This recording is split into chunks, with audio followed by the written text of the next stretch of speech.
Hi families, எல்லோரும் எப்படி இருக்கீங்க? வாங்க இன்றைக்கி நம்ம முருங்கைக்காய் குழம்பு தான் செய்ய போகிறோம்.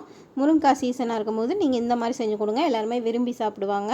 ஃபஸ்ட்டு ஒரு கடாயில் கொஞ்சம் எண்ணெய் ஊற்றிட்டு 1 ஸ்பூன் மிளகு, 1 ஸ்பூன் ஜீரகம், 1 ஸ்பூன் பெருஞ்சீரகம் போட்டு நல்லா எண்ணெயில் பொரிஞ்சு வந்ததுக்கப்புறமா ஒரு 10 பல் பூண்டு சேர்த்துக்கோங்க. அதுக்கப்புறமா கொஞ்சம் சின்ன வெங்காயம், கருவேப்பிலை, ஒரு 3 தக்காளி அதையுமே நறுக்கி சேர்த்துக்கோங்க. இதெல்லாம் வதங்கினதுக்கப்புறமா ஒரு அரை முறி தேங்காய் பொடிசாக நறுக்கி நான் சேர்த்துருக்கேன். நீங்கள் துருவியும் சேர்த்துக்கலாம். இது நல்லா வதங்கட்டும். வதங்கினதுக்கப்புறமா நீங்கள் மிக்ஸி ஜாரில் அரைச்சி மையாக அரைச்சி வச்சுக்கோங்க. அதுக்கப்புறமா ஒரு கடாயில் கொஞ்சம் எண்ணெய் சேர்த்துக்கோங்க. கடுகு, சின்ன வெங்காயம், கருவேப்பிலை இது எல்லாத்தையும் நல்லா வதக்கிட்டு வதங்கினதுக்கப்புறமா நீங்கள் பொடி சேர்த்துக்கோங்க. பொடி நீங்கள் மஞ்சள் தூள், 1.5 ஸ்பூனு மல்லித்தூள், 1.5 ஸ்பூனு மிளகாத்தூள். நம்ம தேங்காய் அரைச்சி ஊற்றுறதுனால நான் மிளகாத்தூள் கொஞ்சம் ஜாஸ்தி சேர்த்துருக்கேன். உங்களுக்கு எப்படி காரத்துக்கு தேவையோ நீங்கள் அந்த அளவுக்கு சேர்த்துக்கோங்க.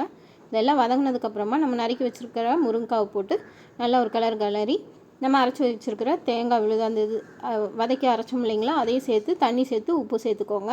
அவ்வளோதாங்க. நல்லா கொதித்து முருங்கைக்காய் வெந்தவுடனே நீங்கள் சாப்பிட்டு பாருங்கள். உண்மையிலே டேஸ்ட்டு சூப்பராக இருக்கும். கண்டிப்பாக ஒரு டைம் செஞ்சு பாருங்கள். பாய்.